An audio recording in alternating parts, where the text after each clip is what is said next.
కోనసీమ పచ్చని ప్రాంతం, అందులోనూ కొత్తపేట అసెంబ్లీ నియోజకవర్గం. ఆత్రేయపురం పూతరేకులంతా తీయటి మనసు జనాలకు ఉంటుందని, గోదావరి నీళ్ళంతా స్వచ్ఛందంగా సాగుతారని, వాడపల్లి, మందపల్లి, ర్యాలీ లాంటి ప్రసిద్ధ ఆధ్యాత్మిక క్షేత్రాలతో అలరాలుతుందని అంతా భావిస్తారు. అలాంటి కోనసీమ జిల్లాలో, అలాంటి కొత్తపేట అసెంబ్లీ నియోజకవర్గాల్లో కత్తులు దూస్తున్నారు. ప్రశాంతమైనటువంటి ప్రాంతంలో విద్వేషాలు రెచ్చగొట్టే ప్రయత్నం చేస్తున్నారు. ఇప్పటికే డాక్టర్ బిఆర్ అంబేద్కర్ కోనసీమ జిల్లాలోని పి గన్నవరం అసెంబ్లీ నియోజకవర్గంలో జనసేన పార్టీ శ్రేణులు ఏర్పాటు చేసిన ఫ్లెక్సీ చాలా వివాదానికి దారితీసింది.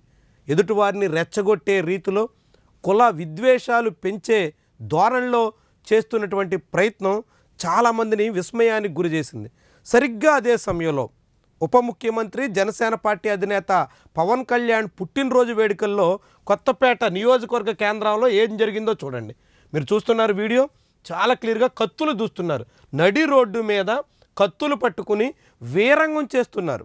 జనసేన పార్టీ అభిమానులు, పవన్ కళ్యాణ్ ఫ్యాన్స్ ముసుగులో వీళ్ళు దూస్తున్నటువంటి కత్తుల తీరు చూడండి. ఏ రీతిన ఎంత యథేచ్ఛగా వీళ్ళంతా సాగుతున్నారో మనకు అర్థమవుతోంది. నడి రోడ్డు మీద బస్సులు వెళ్తున్నటువంటి క్రమంలో వాళ్ళందరినీ రెచ్చగొట్టేటువంటి దిశలో వీళ్ళు చేస్తున్నటువంటి ప్రయత్నం.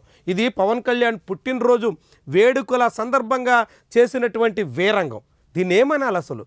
ప్రశాంతమైనటువంటి జిల్లాలో ఎటువంటి కక్షలు కార్పణ్యాలకు తావు లేకుండా, హింసకు విద్వేషాలకి అవకాశం లేకుండా సాగేటువంటి ప్రాంతంలో ఇలాంటి ప్రయత్నం చేస్తున్నటువంటి ధోరణి చాలామందిని విస్మయానికి గురి చేస్తుంది. అనేక రకాలుగా కలత చెందడానికి కారణమవుతోంది.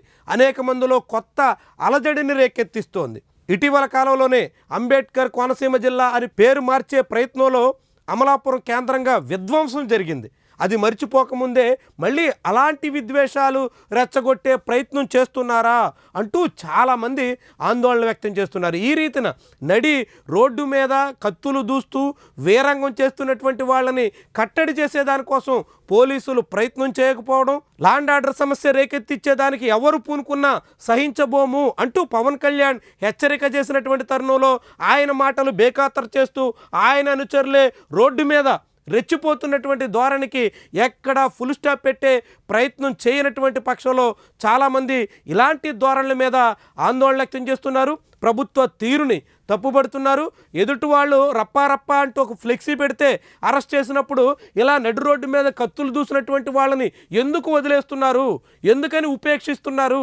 ఇదే ధోరణి కొనసాగితే చాలా ప్రమాదకరమైనటువంటి పోకడలకి పురుడు పోసినట్టు అవుతుంది, చాలా తీవ్రమైనటువంటి పరిణామాలకి ఆస్కారం ఇచ్చినట్టు అవుతుంది అనే అభిప్రాయం చాలామంది నోటి నుంచి వస్తోంది. మరి ప్రభుత్వం దీని మీద స్పందిస్తుందా? ఫ్లెక్సీ పెట్టినటువంటి వాళ్ళ మీద కేసులు పెట్టి రిమాండ్కి తరలించినటువంటి నేపథ్యంలో కత్తులు దూసినటువంటి వాళ్ళని వదిలేస్తారా? వీళ్ళ మీద కూడా కేసులు పెట్టేదానికి పూనుకుంటారా అన్న ప్రశ్న చాలామంది నుంచి ఉదయిస్తోంది. మరి ఇప్పుడు పవన్ కళ్యాణ్ దీని మీద స్పందిస్తారా? చంద్రబాబు నాయుడు ఇలాంటి వాళ్ళని కట్టడి చేస్తారా? అలాంటి వాళ్ళ మీద చర్యలకి సిద్ధమవుతారా అన్నదే చాలా ముఖ్యమైనటువంటి అంశం.